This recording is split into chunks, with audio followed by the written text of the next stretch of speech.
नमस्कार, बोले भारत में आप सबका स्वागत है। मैं हूं प्रवीण सिंह। छत्तीसगढ़ विधानसभा का मानसून सत्र 13 जुलाई से शुरू होकर 17 जुलाई तक चलेगा। सत्र के दौरान 5 बैठकें होंगी। सूत्रों से मिली जानकारी के मुताबिक सरकार इस सत्र में 7 विधेयक भी ला सकती है। सत्र के लिए बीजेपी और कांग्रेस दोनों ही पार्टियों की तैयारियां चल रही हैं। बीजेपी ने सत्र शुरू होने के 6 दिन पहले ही अपने विधायक दल की बैठक बुलाकर रणनीति तैयार कर ली है।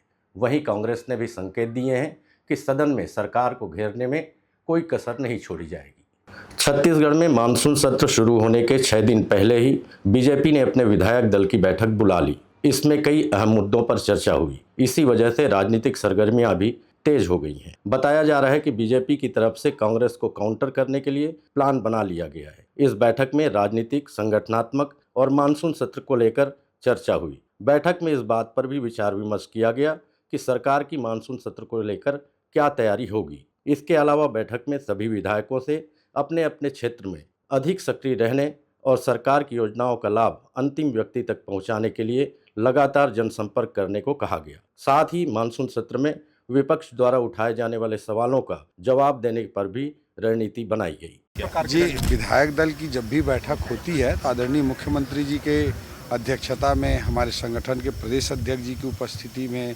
हमारे संगठन महामंत्रियों की उपस्थिति में होती है।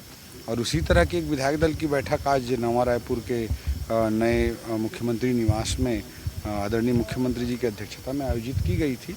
और इस पे विभिन्न विषयों पर स्वाभाविक रूप से चर्चा होती है। हम सब राजनीतिक दल के सदस्य हैं तो राजनीतिक विषयों पर, सांगठनिक विषयों पर, विधानसभा सत्र पर, आगामी जो और संगठन के विषय आते हैं उन सब पर विस्तार से चर्चा हुई है। और तदनुरूप सब लोग, सभी विधायक साथी आने वाले समय में बेहतर से बेहतर छत्तीसगढ़ के भाई बहनों के लिए अच्छा से अच्छा काम करें, इस दृष्टिकोण से मार्गदर्शन प्राप्त हुए वरिष्ठ जनों के। उस अनुसार हम सब लोग काम नहीं, वो तो स्वाभाविक तौर पे रहता है कि भाई भारतीय जनता पार्टी तो हर विषय को एक लॉजिकल मॉनिटरिंग के साथ, लॉजिकल विश्लेषण के साथ करने पे विश्वास करती है। चाहे हमारे संगठन का काम हो, चाहे हमारे सरकार के भीतर किसी दायित्व में हो वो काम हो, चाहे विधानसभा सत्र के भीतर हमारे काम हो, उन सब का एक एनालिसिस होता है और उसके अनुसार बेहतर से बेहतर करने के लिए सभी को प्रेरित करने का काम हमारे वरिष्ठ लोग करते हैं। और भारतीय जनता पार्टी इस तरह के विश्लेषण पर चलती है और सब जो भी अच्छा, ज़्यादा से ज़्यादा अच्छा करता है उसको अप्रिसिएशन भी मिलता है और जो बाकी लोगों को इसके लिए प्रेरित भी किया जाता है। इस बात की भी संभावना जताई जा रही है कि मानसून सत्र में कांग्रेस अविश्वास प्रस्ताव ला सकती है।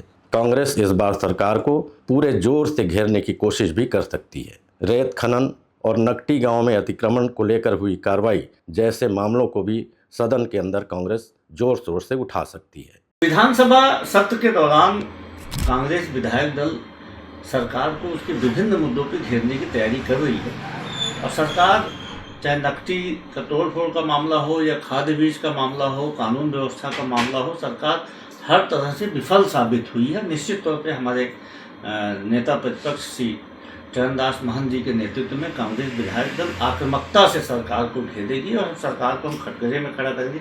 जितने भी लोकतांत्रिक हथियार हैं विधानसभा के अंदर जिनका उपयोग किया जा सकता है, चाहे स्थगन प्रस्ताव हो या अन्य कोई भी प्रस्ताव हो, उसके माध्यम से हम सरकार को घेरेंगे।